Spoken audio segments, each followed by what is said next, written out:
आमे माने निर्जीव वस्तुर स्वरजन परीक्षा करिवा पई असमर्थ परमेश्वर को ठारे कथाबार्ता करिवा बेले हम मानकर प्रार्थना बा हम मानकर उच्चारण की प्रकार हेबा दरकार आमे माने निजको परीक्षा करिवा दरकार।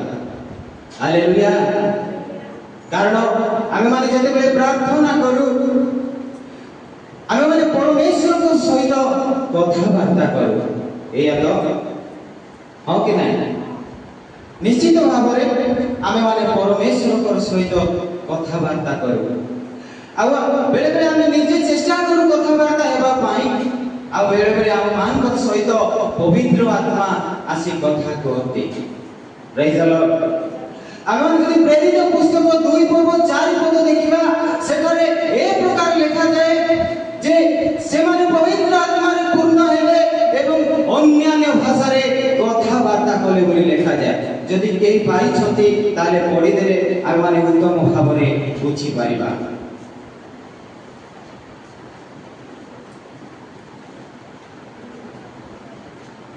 सेतिरे समस्त पवित्र आत्मा रे परिपूर्ण हेले आत्मा समान जे कोई कथा कहबा शक्ति देले तदनुसार समान अन्य भाषा रे कथा कहबा पाए। हालेलुया। पवित्र आत्मा रे पूर्ण हेला परे कोन घटना हे जे ना से माने अन्य भाषा रे कथा कहबा को लागि छथि। आपण माने कोन बुझो छथि अन्य भाषा रे कथा हेबारे लागिले परस्पर सहित कथा हेबा को लागिले अन्य भाषा रे जा अन्य माने बुझी पारिले ना टिके ध्यान रो सहित सुनंतु कारण पवित्र आत्मा कर भाषा को अन्य जने बुझिबा कष्टकर हुए। Hallelujah praise the lord. आ सेही भाषा रे कथा हेले माने हम माने अनेक दिन रे देखु जे मु एक परभाषा विषय रे कहबा पई इच्छा करू अछि। Hallelujah hallelujah. अन्य भाषा रे कथा वार्ता हेले बा कथा कहबा को लागिले तार से कथा केमिति हे जीवो जदि हम मान टिके अनुध्यान करिबा हम माने जानि पारिबा। मु आपण मान सहित कथा वार्ता होची मु पचारुची कि आइना भलो अछ हां कि मु जते बेले पचारुची आपण माने उत्तर देबे कि मु भलो अछि भाई बोलिबे एटा होची कथा वार्ता। ता जदि अन्य भाषा रे कहिले आ से पवित्र आत्मा से प्रकार भाषा कहबा पई से दिन प्रेरित मान को सहाय्य करथिले। हालेलुया। ताले परभाषा विषय रे पाउल कोन कहते आइ माने अल्प समय देखिबा। हालेलुया। देखंतु कोरिन्थियो 14:5 रे लिखा जाए तुम्हें माने समस्ते जे पर भाषा रे कथा कुहो ए हमर इच्छा किंतु तुम्हें माने जे भाववाणी कुहो ए हमर अधिक इच्छा। जे पर भाषा रे कथा कहे से जदि मंडलीर निष्ठा प्राप्त निमंते भाषार अर्थ न करे तेबे ताहा अपेक्षा जे भाववाणी कहे से श्रेष्ठ। आपण माने बुझु छथि निश्चित भाव रे तुम मानक मध्य जे पर भाषा रे कथा कुह एहा मोर इच्छा। हालेलुया। एटा परमेश्वर को इच्छा एटा पवित्र आत्मा को इच्छा तुम्हें माने जे पर भाषा रे कथा कुह। आपण के चेष्टा करछंती पर भाषा रे कथा हेबार मते। हालेलुया। किंतु तुम्हें माने जे भाववाणी कुह ए हमर अधिक इच्छा जे पर भाषा रे कथा कहे से जदि मंडलीर निष्ठा प्राप्ति निमंते भाषार अर्थ न करे तेबे ताहा अपेक्षा जे भाववाणी कहे से श्रेष्ठ। बुझी जाइबे आपण माने जे पर भाषा रे कथा कहे से भाषार अर्थ करिबा दरकार। हालेलुया। बेले बेले हम माने देखिछु अनेक भाई मान पर भाषा रे कथा कहंती सुनिछु हां ना सुनिछु ना। हालेलुया।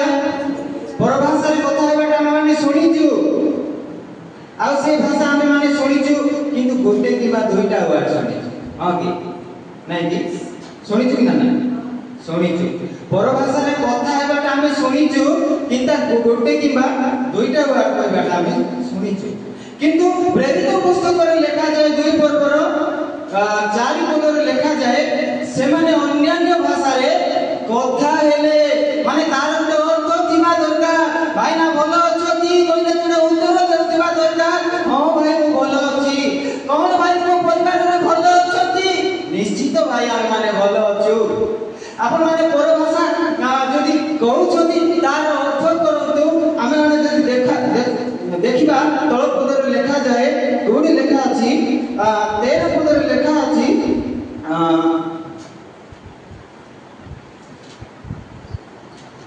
11 पद रे एणु जदि सेई अर्थर सेई शब्दर अर्थ न हुए तेबे जे कहिमु ता प्रति बर्बर करी हेबी आउ से मो निकटरे बर्बर करी हेबो जे परभाषा कहे से आपनारो निष्ठा जन्माए जे भाववाणी कहे से मंडलीरो निष्ठा जन्माए हालेलुया प्रेज द लॉर्ड जदि के परभाषा कहूची कहि भी पारु नाही ताले परमेश्वर को निकटरे प्रार्थना करू परमेश्वर तांको परभाषा कहिबारे सहाय्य करिवे पवित्र आत्मा तांको परभाषार अर्थ बुझाई देबे हालेलुया प्रेज द लॉर्ड आउ जदि के परभाषा रे कहूची ताले गोटे दुईटा वर्ड न कहू कारण सामने बसिबा लोक को ता बरबर पुरी हेबो या मु कहू नाही या बाइबल रो हिरो सुने माने पाउल कहउचंती जे तुमे माने जदी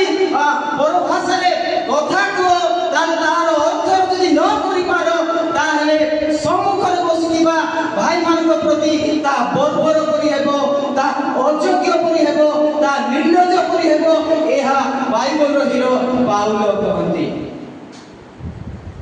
कोन हमें आगे में परीक्षा करियो चुकी हम मानकर जीवन रे जदि परमेश्वर परभाषा देइयो चंती ता केबे का पाई बरबर करि हेइ अछि कि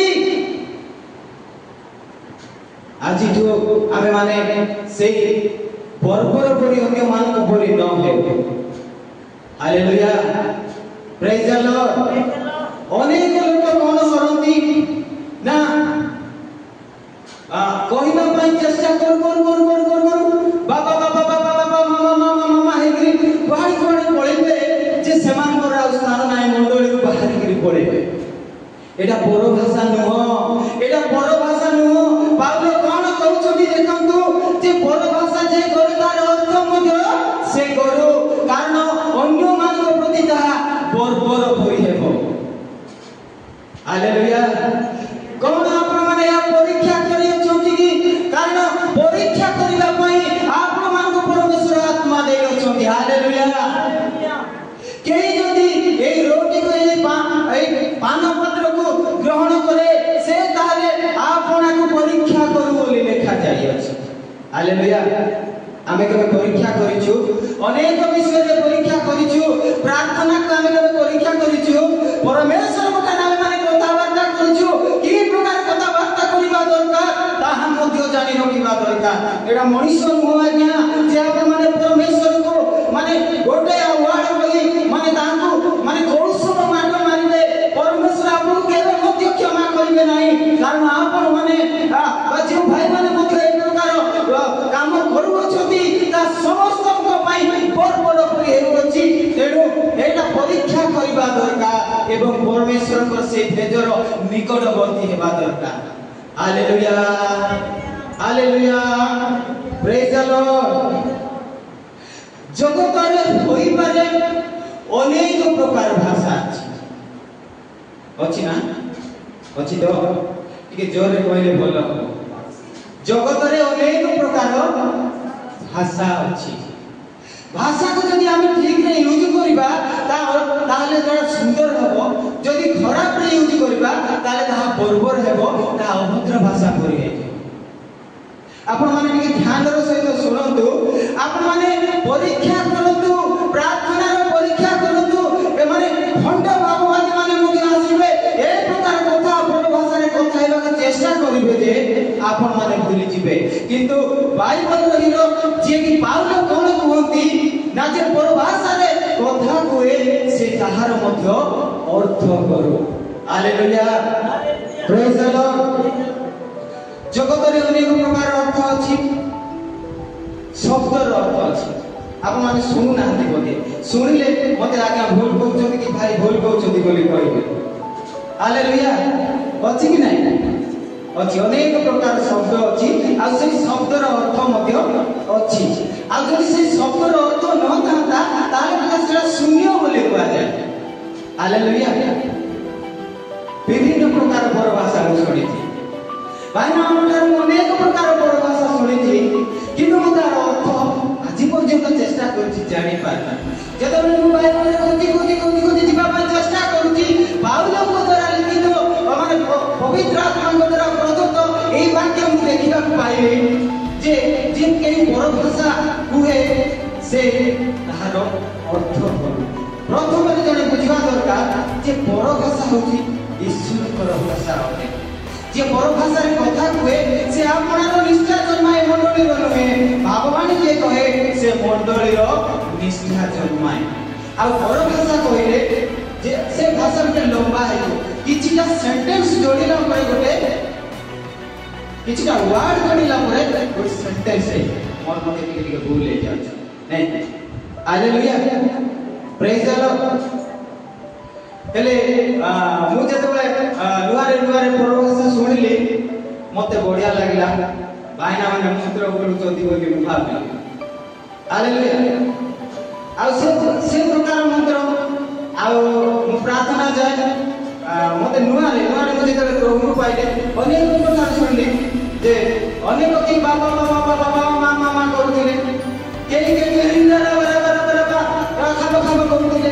ଏମିତି ପ୍ରକାର ଶୁଣି ସାରିଲା ପରେ ପ୍ରଭୁ ଏଇଟା କଣ, ଏଇଟା କି ପ୍ରକାର ଭାଷା ବୋଲି ମୁଁ ଯେତେବେଳେ ପ୍ରାର୍ଥନା କଲି, ପ୍ରଭୁ ବାଇବଲରେ ମତେ ଜଣେଇଲେ। ହାଲେଲୁୟା। ପ୍ରେଜ୍ ଦ ଲର୍ଡ। କେହି ଯଦି ପରଭାଷା କହେ ତାହେଲେ ସେ ତାର ନିଷ୍ଠା ଜନ୍ମାଏ। ନିଶ୍ଚିତ ଭାବରେ ଆପଣମାନେ ବୁଝିଥିବେ। ତେବେ ଆପଣମାନେ ପରୀକ୍ଷା କରନ୍ତୁ, ଦେଖନ୍ତୁ, ଗୋଟେ ଜିନିଷ ଚିନ୍ତା କରନ୍ତୁ ଯେ ଆମେ ମଣିଷକୁ ଠକିଲେ ଚଳିବ, ପରମେଶ୍ୱରକୁ କଥା ହେଲା ବେଳେ ଯଦି ଆମେ ଅଯଥା ପୁନରୁକ୍ତି କରୁ ତାହେଲେ ତାହା କଣ ହେବ ନା ପରମେଶ୍ୱର ଆପଣମାନଙ୍କର ପ୍ରାର୍ଥନା ତ ଶୁଣିବେ ନାହିଁ, କିନ୍ତୁ କେବେ ଯଦି ବିରକ୍ତି ହେଇଯିବେ ନା ଆପଣମାନଙ୍କୁ ତାର ଫଳ ଭୋଗିବାକୁ ପଡ଼ିବ। ତେଣୁ এই সমস্ত বিষয় পরীক্ষা করিবার আবশ্যক আছে। হালেলুয়া। বলো যীশু মসিহ কি জয়। তবে পরমেশ্বর এই সমস্ত শিক্ষা দ্বারা আম সমস্তଙ୍କୁ আশীর্বাদ করন্তু। আমেন। eSoundtracks.com